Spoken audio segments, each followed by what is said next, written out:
ইউসুফ আলাইহিস সালাম জেলখানায়, কোথায় বলেন তো? জেলখানায়। তখন দুজন ব্যক্তি তাকে বলছে, ইউসুফ, আমরা দুজন দুটো স্বপ্ন দেখেছি, তুমি কি স্বপ্নের ব্যাখ্যা দিতে পারবে? আমরা তোমাকে সত্যবাদী বলে মনে করি। ইউসুফ আলাইহিস সালাম বলছেন, খাবার আসার আগেই তোমাদেরকে স্বপ্নের ব্যাখ্যা দিয়ে দেব। একজন বলছে, আমি দেখলাম আমার মাথায় রুটি রাখা আছে আর পাখি এসে রুটির থেকে খেয়ে ফেলছে। আমার কথা বুঝতে পারছেন কিনা ভাই? আচ্ছা, 2 নাম্বার, দ্বিতীয় ব্যক্তি বলছে, আমি দেখলাম আমি শরাব পান করাচ্ছি আমার মনিবকে। কথা বুঝতে পারছেন? এখন ইউসুফ আলাইহিস সালাম বলছেন, তুমি যে শরাব পান করাচ্ছ মনিবকে, তোমাকে অতি সত্বর মুক্তি দেওয়া হবে ইনশাআল্লাহ। আর যার মাথার উপর থেকে রুটি খেয়ে নেওয়া হচ্ছে তাকে শুলদণ্ড দেওয়া হবে, মৃত্যুদণ্ড দেওয়া হবে। কি বললেন? একজনকে দেওয়া হবে মৃত্যুদণ্ড, একজন কি হবে? ছাড়া পাবে। আর যাকে মনে হলো যে ছাড়া পাবে, ইউসুফ আলাইহিস সালাম বললেন, তুমি যখন ছাড়া পাবে তোমার মনিবের কাছে, মালিকের কাছে আমার কথা বলো, আমার কথা আলোচনা করো।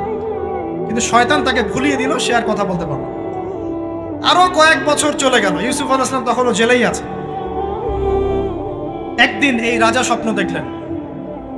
কি স্বপ্ন দেখলেন? যে 7টা পাতলা পাতলা গাভী, মোটা মোটা 7টা গাভীকে খেয়ে ফেলছে। 7টা কি গাভী? জীর্ণ শীর্ণ গাভী, 7টা মোটা তাজা গাভীকে খেয়ে ফেলছে। আর দেখলেন 7টা সবুজ শীষ। শীষ বোঝেন কিনা? এ ধানের শীষ না, আবার সবুজ শীষ। আর দেখছেন এই যে শীষ মরে গেলে যেমন দেখায় না একটা রং, এরকম শীষ। এখন রাজা খুব চিন্তিত হয়ে পড়লেন যে আসলে এই স্বপ্নের কি ব্যাখ্যা। তিনি সবাইকে ডেকে বললেন, স্বপ্নের ব্যাখ্যা কি তোমরা জানো? তখন রাজ্য পরিষদের এই যে এমপি মন্ত্রী যারা আছে তারা বলছে, না, এটা কি স্বপ্ন, আর আহলাম, এটা একটা বাজে স্বপ্ন, উদ্ভট স্বপ্ন, আমরা এটার মানে জানি না। আমরা হলো তাই তো বলতাম নাকি ভাই? কিন্তু ওই ব্যক্তি স্মরণ হয়ে গেল যে ছাড়া পেয়েছে, আরে ইউসুফ তো স্বপ্নের ব্যাখ্যা দিতে পারে। দৌড়ে গেলেন তিনি জেলখানায়। ইউসুফ, আইয়ুহা সিদ্দিক, হে সত্যবাদী নবী ইউসুফ, আমাকে কি এই স্বপ্নের ব্যাখ্যা বলতে পারবেন? 7টা জীর্ণ শীর্ণ গাভী 7টা মোটা তাজা গাভীকে খেয়ে ফেলছে। ইউসুফ আলাইহিস সালাম এই স্বপ্ন শুনে বললেন, ইউসুফ আলাইহিস সালাম শুধু স্বপ্নের ব্যাখ্যাই দিলেন না, বরং এই স্বপ্ন যে সত্য এটা তিনি বিশ্বাসও করলেন। এই স্বপ্ন একটা সমস্যাকে নির্দেশ করছে এটাও বুঝে ফেললেন। এই সমস্যার সমাধানও তিনি দিয়ে দিলেন। বলেন সুবহানাল্লাহ। আমার কথা বলছেন, ইউসুফ আলাইহিস সালাম স্বপ্নের ব্যাখ্যা দিচ্ছেন না, বরং স্বপ্নটা যে সত্য তিনি মেনে নিচ্ছেন এবং এই স্বপ্নের ফলে একটা সামনে খারাপ সময় আসতে যাচ্ছে এটা তিনি বিশ্বাস করছেন এবং এর সমাধান তিনি জাতিকে দিচ্ছেন।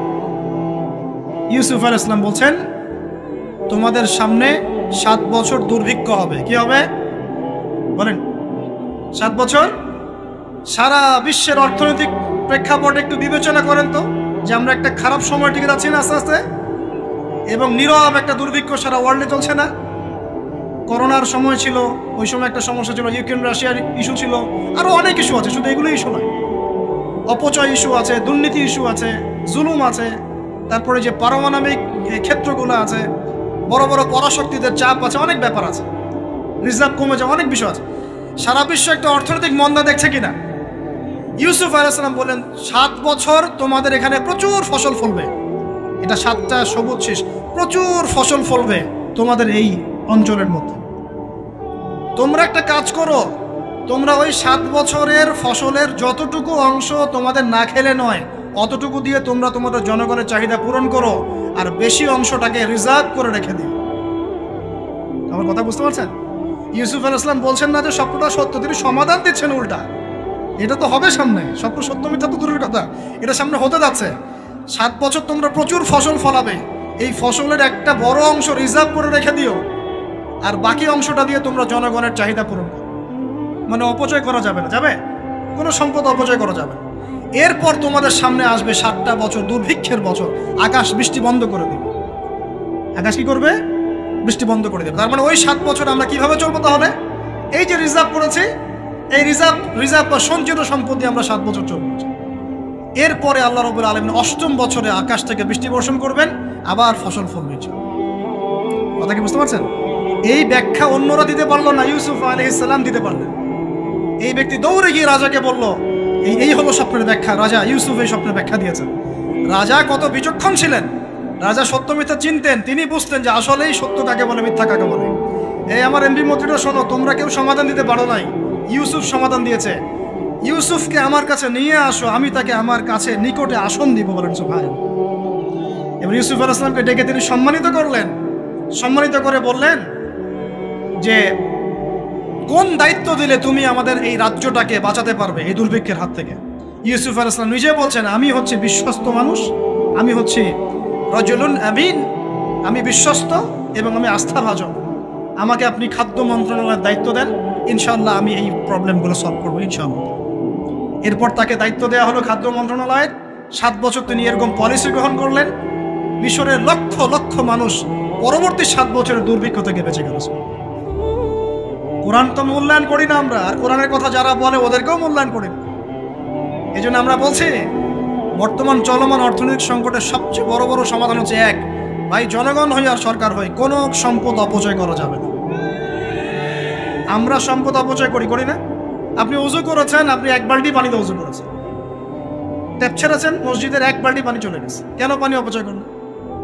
আমাদের 5টা ফ্যানের দরকার নেই বাসায়, আপনি 5টা ফ্যান চালাচ্ছেন কেন? আপনি ঘর থেকে বের হলেন, ফ্যান চলছে, কেন চলছে? ঘর মুছেছেন, ফ্যান ছেড়ে দিয়েছেন, এই যে পাখা বাতাসে শুকাবে মাটি, কেন? এসি চালিয়েছেন, 24 ঘন্টা চালানোর কি দরকার? 2 ঘন্টা চালিয়ে বন্ধ করলে হয়। বিদ্যুতের ব্যাপার, গ্যাসের ব্যাপার, তেলের ব্যাপার, আমরা কি কম অপচয় করি মনে হচ্ছে আপনার কাছে? আমরা প্রচুর অপচয় করি। আর আমরা জনগণরা সাধু না, আমরা বেশি অপচয় করি। আমরা অপচয় করি না ভাই? প্রমাণ আপনি নিজের বাসায় পাবেন। পানির অপচয়, আপনার তেলের অপচয়, আপনার গ্যাসের অপচয়, আপনার বিদ্যুতের অপচয়, এগুলোর উপর কঠিন আইন করা দরকার। অপচয় করলে শাস্তি দিতে হবে, অপচয় করা যাবে না। অপচয় কমালে কি হবে? আমরা সম্পদ বেশি রিজার্ভ করতে পারবো। এই যুগে কি কি সম্পদ রিজার্ভ করলে আমরা সচ্ছল হতে পারবো, এই হেদায়েতগুলো আপনাকে ওই সো কল্ড প্রোটেস্ট্যান্ট মৌলবীরা দিতে পারবে না ইনশাআল্লাহ তাআলা, কারণ তাদের কাছে ইকোনমিক্সের জ্ঞান নাই। এই যুগে যদি আমরা গ্যাস রিজার্ভ করতে পারতাম, তেল রিজার্ভ করতে পারতাম, গোল্ড রিজার্ভ করতে পারতাম, সিলভার রিজার্ভ করতে পারতাম, এবং যে কারেন্সি সারা ওয়ার্ল্ড ওয়াইড চলছে এখন, এগুলোকে রিজার্ভ করতে পারতাম, এবং জনগণের যতটুকুতে প্রয়োজন এতটুকু সাপ্লাই করে বাকিটা রিজার্ভ করে রাখতে পারতাম, আসন্ন সময়ে এটা দিয়ে আমরা বৈশ্বিক সংকট মোকাবেলা করতে পারতাম। আমার কথা রাগ করলেন? আমি কি কারো শত্রু, কোনো দলের লোক? আমি আপনাদের জাতির একজন, আপনার দিনই ভাই, আপনার শুভাকাঙ্ক্ষী, এবং আপনি আর আমি, আমরা ভাইয়ের মতো। কিসের মতো? নিজের ভাইয়ের মতো। আপনার গায়ে আঘাত থাকলে আমি কষ্ট পাবো, আপনাকে কে গালি দিলে আমি কষ্ট পাবো। আমাদের জনগণের ক্ষতি হলে আমাদের বুক কাঁদবে না?